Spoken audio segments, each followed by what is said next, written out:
It was always going to be Laura's day. That's what Abby kept saying in the weeks leading up to the wedding. Every conversation ended with it. Let's not make this about us. It's her day. Can't you just let her have this? And I did. Again and again. I let her have it. Laura, Abby, all of them. They wanted a vineyard wedding in Arlington. I signed the check. They wanted engraved invites, fresh hydrangeas in January, a custom cake flown in from Chicago. Fine. I swallowed the cost like medicine. Every line item, every overage, every phone call that began with just one more thing. It was never just one more thing. By the end, I'd spent more than I did on my first house. No exaggeration. I joked about it once. Abby didn't laugh. We arrived at the venue early. That was the plan. The sun was high. Tables were set. White linen snapped in the breeze like flags of surrender. Waitstaff bustled past with trays of sparkling rose. Everything looked perfect. Everything except the seating chart. I wasn't at the family table. I wasn't at any table, actually. My name was missing. Abby brushed it off, said there had been a printing error, that someone would fix it.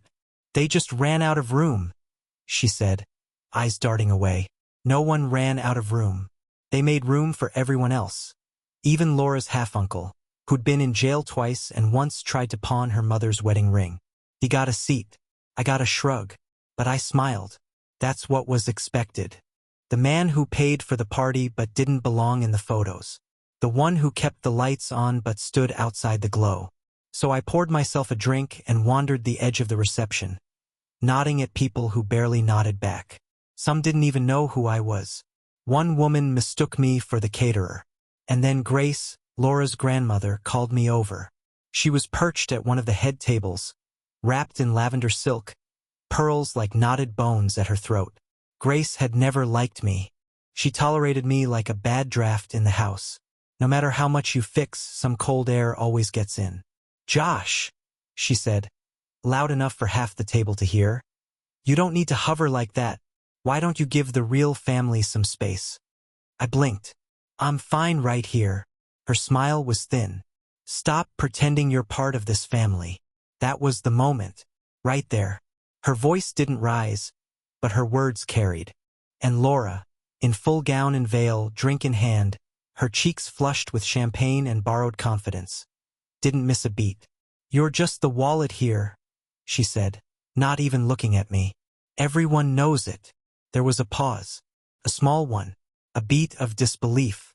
Then Abby, my wife, the woman I had helped raise Laura with, the woman who had stood beside me for over a decade. She didn't correct them, didn't defend me. She said, let's not ruin the day, just like that. Not he doesn't deserve that. Not you're out of line. Just that tired, soft voice of someone more concerned with keeping the peace than with protecting the one bleeding for it. And the moment stretched, absurdly long, enough for people nearby to start looking away, pretending they hadn't heard. No one wanted to be part of the scene. But I didn't make a scene. I set my glass down, slowly, gently, on the nearest table. I looked at Abby. I looked at Laura. I looked at Grace. And then I walked. No storming off. No shouting. I just walked. Past the buffet. Past the DJ sound check. Past the floral arch I had paid for. The one they'd all pose under, smiles wide and perfect, as if I had never existed. I got in my car and drove home. I left them with their party, their illusion, and their bill. The calls started around sunset. I didn't answer. I watched the light drain from the sky instead, poured a glass of bourbon, sat in the kitchen while the silence settled around me like dust. The voicemails came next. Not from Abby. She didn't call. But the event coordinator did. Then the florist. Then the caterer. Each one with the same polite panic in their voice. Hi, just confirming. Mr. Parker was the financial contact on file. Are we still good to run final charges through? No, we're not. I didn't answer a single one. Just let them pile up. Because something in me had finally snapped. Not like a bone, but like a lock. The next morning I called Julia Hunt, my lawyer. A woman I'd worked with on a few property cases, quiet but sharp, the kind of sharp that cut clean and left no mess. She didn't ask why I was calling. She just said, "Come in." I sat across from her in a small office that smelled like old books and fresh coffee. She listened while I explained what happened, the wedding, the insult, the silence that followed. Julia didn't blink. She didn't pat my hand or ask how I felt. When I was done, she clicked her pen and said, "This isn't about emotion. It's about control. They used your name, your money, your silence. That ends now." And just like that, the fog in my brain began to clear. Julia laid it out. "No direct contact," she said. "From here on, everything goes through me. No calls, no texts, no sudden visits. You speak only through documents. Through me." I nodded. "You don't owe them explanations," she said. "Just boundaries, legal ones." She started pulling folders. Old statements, trust documents, real estate filings, anything with my name attached. "I'll find everything she's tied your name to," she said. "If you gave permission, we revoke it. If you didn't, we expose it. And if they push back." She looked up. Her voice was calm. "We push harder." I didn't say much, just nodded. Let her do her work. It felt strange. Not like taking revenge, but like setting something down I hadn't realized I'd been carrying for years. Not guilt, not sadness. Wait, that night, Abby came home late. Still in her heels, still wearing the faded perfume of the wedding. She walked into the kitchen and saw me at the table, files spread across it like open wounds. She didn't speak, just stared. Finally, I asked, "Did you enjoy the party?" She winced. "Josh, I know what was said." She looked down. "It was just emotions. Grace, she drinks." Laura was overwhelmed. "And I didn't want." "You didn't want to ruin her day," I finished. She didn't answer. I gathered the papers into a folder. "Julia will be contacting you. From now on, we go through her." Abby's face twisted. "You're lawyering up?" I stood, looked her in the eyes. "I'm lawyering out." And then I walked past her. Not storming, not shouting, just done. They didn't call that night. Not Laura, not Grace, not even Abby. But by morning, the silence had changed shape. The first email came before dawn. A vendor follow-up from the wedding. "Hello, Josh. Apologies to bother you again, but your card declined. Can we confirm another method of payment?" I deleted it. The second was harder to ignore. An email chain I wasn't supposed to be copied on. From Laura's new husband to her maid of honor. "He's trying to make the whole thing about himself.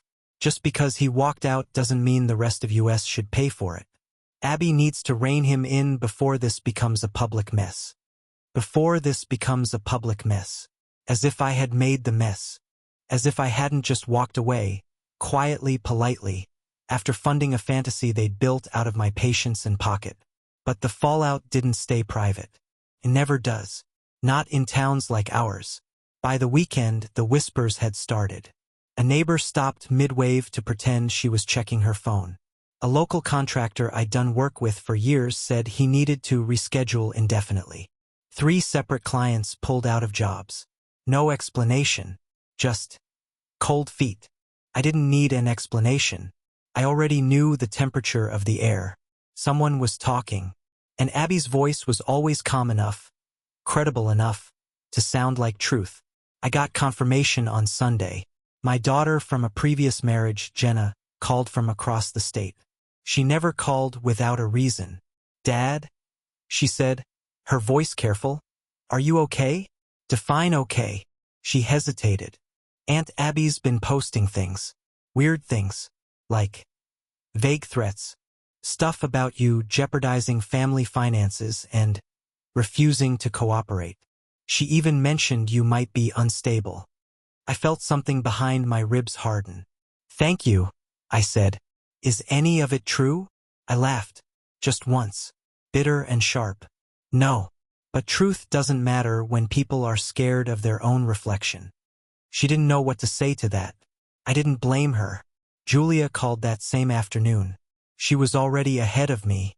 "They're playing dirty," she said. trying to control the narrative. I expected that. But I found something worse. She paused, long enough for me to brace myself. You're listed as cosigner on a $37,000 line of credit. Business account. Real Estate LLC. Abby's name is the primary, but the bank attached your authorization form. I froze. I never signed anything for that. I know. But you did sign something years ago, a general power of attorney. Medical, financial, one of those bundled forms. It was loose and signed by a notary, technically expired. But the bank didn't verify. She used that to backdate a document and push the credit line through. The signature looks like yours, but it's not exact. I didn't say anything. Julia continued, her voice steady. She used the loophole, flipped the switch. You've been turned into a backup generator. My fingers tightened around the phone. This isn't drama, I said. This is fraud. Yes, and we can prove it. But you need to be ready. This is war. Not a loud one, not yet. But steady. Paper by paper. Count by account. I hung up and sat in the dark. And for the first time in weeks, I didn't feel rage. I felt clarity. Let me tell you something most men won't admit. We don't snap when we're angry. We snap when we've been patient too long. When the quiet becomes suffocating.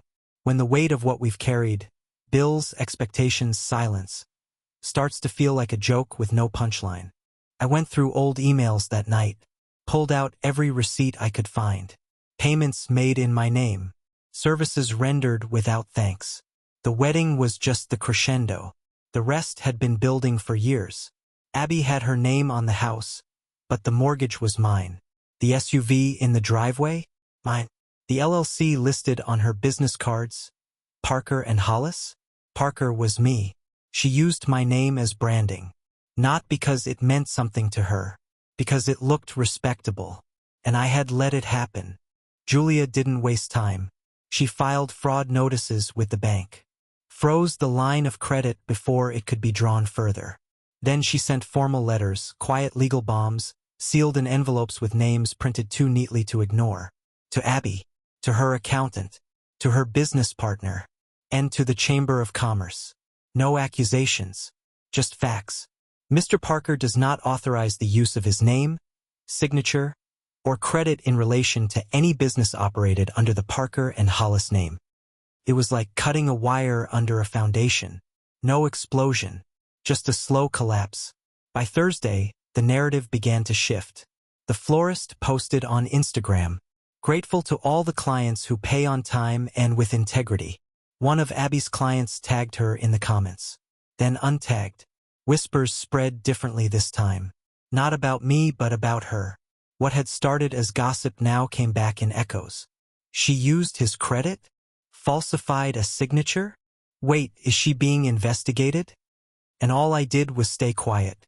Because sometimes the cleanest revenge is exposure. No shouting. No retaliation. Just removal. You step out of the picture, and they realize the frame is empty. Then came the most painful part. I got a letter in the mail. Handwritten. From Laura. It wasn't an apology. It was a plea. She wrote, I don't know what's going on between you and Mom, but can we please not let it ruin everything? I said things I didn't mean at the wedding. It was a stressful day. You were never just a wallet. Please don't blow this up. Blow this up. As if I had the matches. As if I hadn't stood in that vineyard and taken their contempt like communion. I didn't reply, because Laura was right about one thing. It had been a long day, but what she didn't understand, what none of them did, was that for me, the day hadn't started with the wedding. It started years ago, with every unacknowledged sacrifice, with every meal paid for and never thanked, with every time I was introduced as Josh and not Dad, with every photo where I stood at the edge of the frame. The wedding was just the moment the mask dropped. Julia scheduled a hearing. Small claims first, enough to create legal precedent. It wasn't about the money. It was about the paper trail. People underestimate how damaging clarity can be, she told me. When someone who's always been quiet finally speaks, it rattles the entire room. She was right. Abby tried to contact me once. A text. Let's talk. Please don't do this like strangers. But strangers is exactly what we'd always been. I just hadn't admitted it to myself. And the truth is, when someone strips you down to a role, wallet, worker, placeholder, you don't owe them your voice anymore. You owe them your absence. One morning, I walked into the coffee shop and the barista, someone I'd known for years, greeted me with something new. "Hey Josh," she said. "Heard about everything. Just wanted to say, I'm glad you're standing your ground." She handed me the coffee. No charge. It wasn't much, but it felt like a turning tide. Not because I wanted sympathy, but because people were starting to see who had been propping the house up all along. This wasn't about spite. It was about truth. Abby's world had been built on borrowed identity. My name, my credit, my silence. And now I was taking all three back. One form at a time. One call at a time. One truth at a time. The invitation came wrapped in ivory cardstock and quiet arrogance. Abby had been asked to speak at the Chamber of Commerce's winter luncheon, a neat little event tucked under the umbrella of women in real estate. Integrity, growth, and community. That last word, integrity, landed like a punchline. Julia forwarded me the invite with one line. They're handing her a podium. Time to turn on the lights. The plan was simple. No drama. No shouting. We'd attend. We'd sit. We'd wait. And when the spotlight came on, we'd show them what it was really illuminating. The ballroom was glass and brass and too much air. Everything smelled like catered confidence. They served salmon on china and called it networking. I walked in beside Julia. No name tag. No table assignment. No small talk. Just the hum of fork tines and meaningless laughter. Abby stood near the front, dressed in slate gray, smiling like a woman who believed the lie could still hold. Her assistant hovered nearby, nervously rearranging note cards. I watched her speak to a man in a navy suit, one of the investors behind her LLC. I recognized him from a holiday party 2 years ago. He'd shaken my hand like I was staff. That morning I had shaved carefully. Not for her. For the truth. The keynote began. A soft-voiced moderator gushed about Abby's achievements, record growth, modern ethics, community empowerment.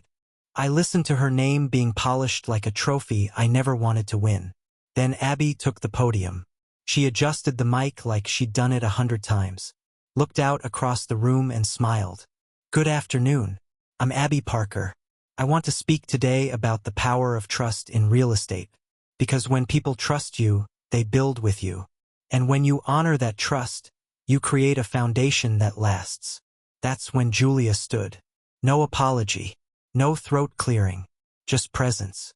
"Excuse me," she said, voice cutting clean through the room. "I represent Mr. Joshua Parker. Before this speech continues, it's important we clarify something." Abby froze. A moment passed. Someone laughed.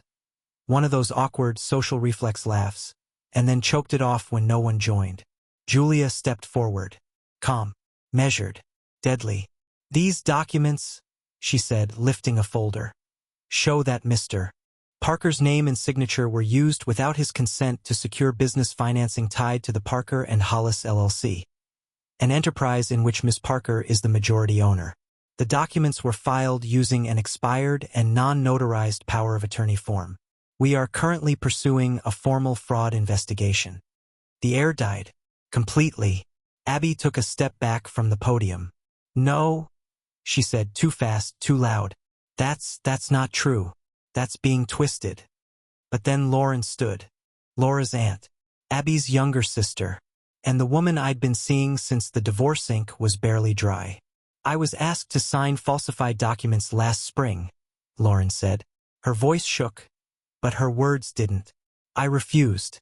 After that, Abby cut me off. Personally. Professionally. The moderator tried to speak. Stopped. The investor in the navy suit stood, turned to me, and asked quietly, "Is this real?" I nodded once. "Every word." He turned to Abby. "If this is accurate, I'm pulling out." Immediately. That's when Abby snapped. "You ruined me!" she screamed, pointing at me like I'd lit the match instead of just refusing to carry her lighter. Julia stepped in front of me. He protected himself. You did the rest. Abby's voice cracked into high, disjointed notes. This is a setup. He's just bitter. He's weaponizing paperwork. None of this means anything. It's personal revenge.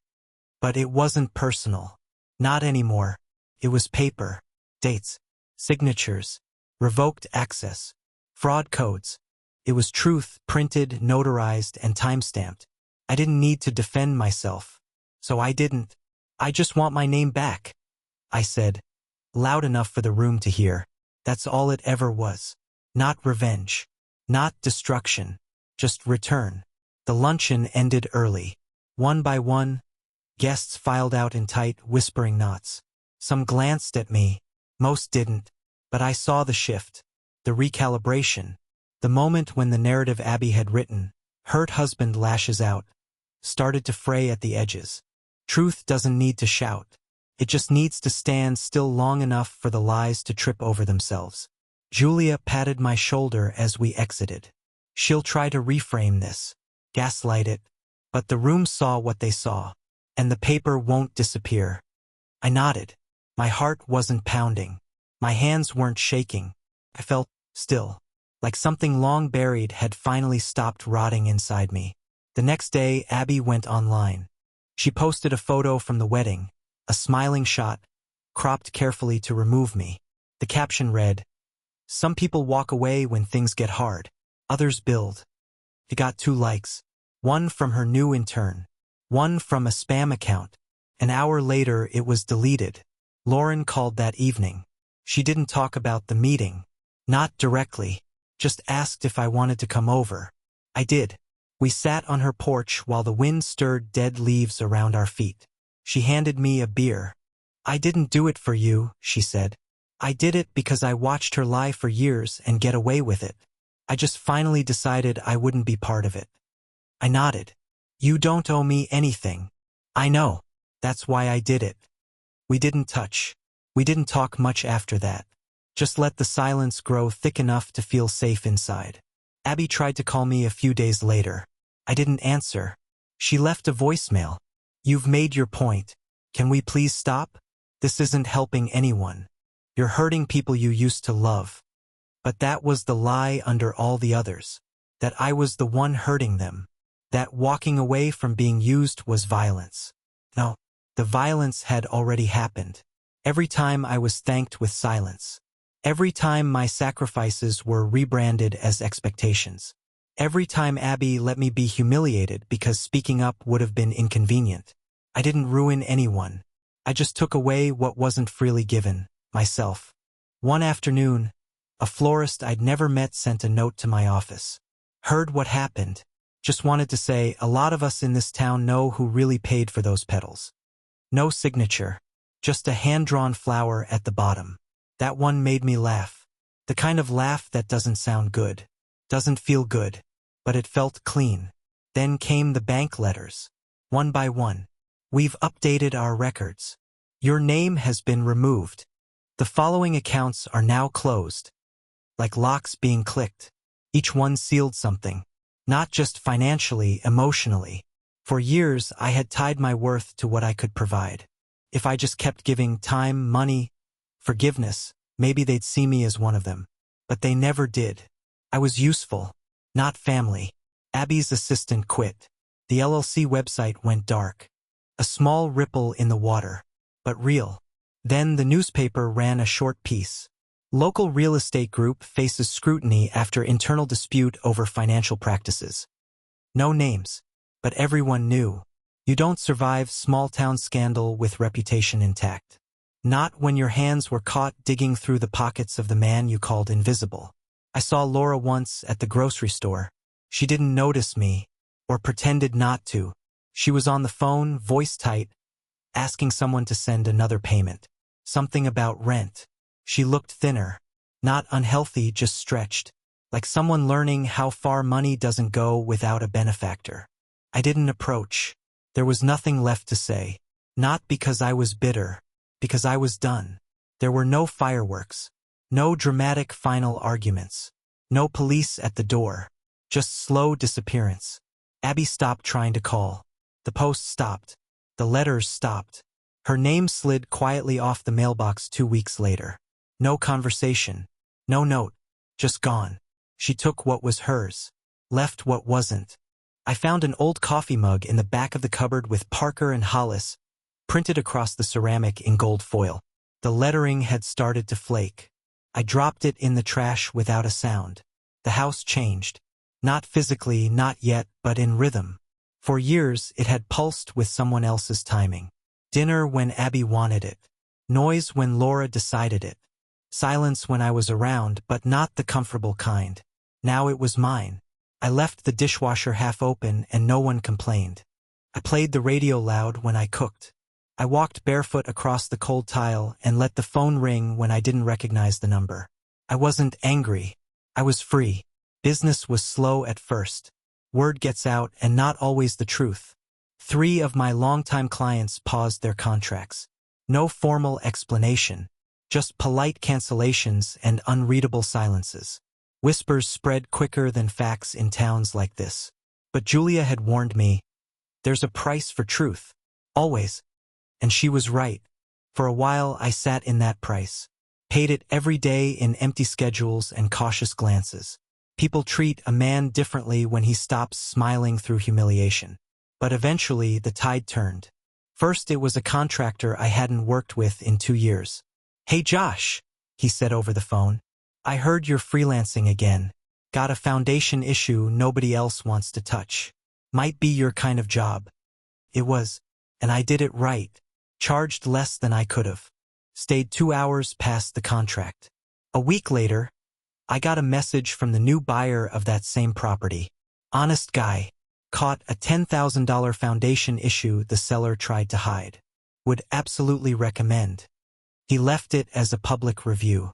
I read it twice, then closed the laptop and sat in the quiet for 10 minutes without moving. Jenna came to visit in March. She brought a pie. Pumpkin, even though it wasn't anywhere near Thanksgiving. We sat on the porch. The cold wasn't sharp yet, just enough to remind you to keep your hands close. She didn't talk about Abby. Not directly. Just said, "You didn't lose it, Dad. You stayed steady." I shook my head. "No, I broke. But I broke clean." She looked at me for a long time. "You did the right thing." "I'm not sure that matters anymore." "It does," she said. "Maybe not to them, but to you." She didn't stay long. Just enough time to make the silence feel less like exile. After she left, I walked the property line. Took stock of the fences, the drainage, the gutters that would need cleaning soon. Everything felt heavier now, but I didn't mind the weight. At least now I knew what I was carrying, and who it was for. Lauren and I didn't make any declarations. There was no sudden us to announce. No social media post. No wine-drenched dinner conversation where we defined our relationship. It was quieter than that. She texted once a week. Sometimes twice. "Made too much stew. Want some? My porch lights out. Can you look at it? Rented a documentary that made me think of you." I said yes. Every time. We didn't pretend the past hadn't happened. Didn't rewrite it. But we didn't drag it into the room either. Just 2 people in the same storm, finding each other under the same tarp. I stopped using the name Parker and Hollis on my invoices. Rebranded everything. Just Parker Home Services. No flair. No illusion.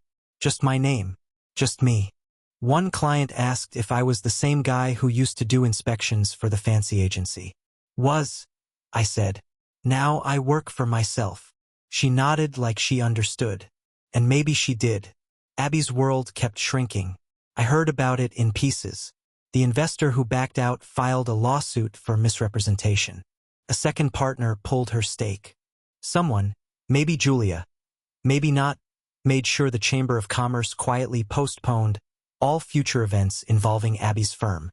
She didn't fight it publicly. No big rants. No Facebook breakdowns. Just drift. Someone told me she'd taken a job in Richmond. Different firm. Smaller role. Reputation's a funny thing. It takes years to build and 10 minutes to rot. She tried to sell the LLC name. No one bought it. Funny how quickly people forget the faces they used to pose with in photos. The last time I heard from Laura, it was a letter. No stamp. Just dropped in the mailbox like something she couldn't quite commit to sending. The handwriting was careful. I know we said terrible things. I know Mom made mistakes. But I hope one day you'll forgive all of us. You were good to us. You didn't deserve what happened. There was no return address. I folded the letter and placed it in a drawer. Not out of sentiment. Just acknowledgement. You can't rewrite the past. But you can stop it from repeating. Some nights I still replay the wedding in my head. The way Grace leaned in. The way Laura didn't hesitate. The way Abby looked down and said, "Let's not ruin the day." But the truth is, I didn't ruin it. I revealed it. That day wasn't a break. It was a reveal. A stage collapsing under its own cheap nails. They weren't mourning the fallout. They were mourning the loss of someone willing to fund their illusion. There's an odd kind of peace in the aftermath. Not joy. Not triumph. Just peace. The peace that comes when you stop auditioning for a role no one ever meant for you to have. The peace that comes when your name, your real name, becomes yours again. Not a brand. Not a blank check. Just a man's name on a door, on a contract, on a life he finally owns. Sometimes I catch myself humming while I work. Fixing siding. Replacing a drain pipe. Nothing glamorous. Nothing you'd post a picture of. But it's mine. The schedule is mine. The name is mine. The silence is mine. And after everything, the lies, the humiliation, the betrayal, that might be the only real victory. Revenge isn't noise. It isn't screaming in someone's face or burning their life down. It's clarity. It's choosing what to walk away from and what to never let back in. It's a cup of coffee in a house no one else dictates. The silence without fear. I don't miss them. That's the hardest thing to admit. Not the hurt. Not the betrayal. But the realization that once the fog lifted, there was nothing worth returning to. They didn't change. I just stopped pretending they might. So now I ask you, not for sympathy, not for approval, just for truth. Was I wrong to walk away from the family that never saw me? Was I cruel to let their house of cards fall when I stopped holding it up? Or was I simply a man, tired, broken, and finally ready to take his name back? You tell me, because I already know my answer.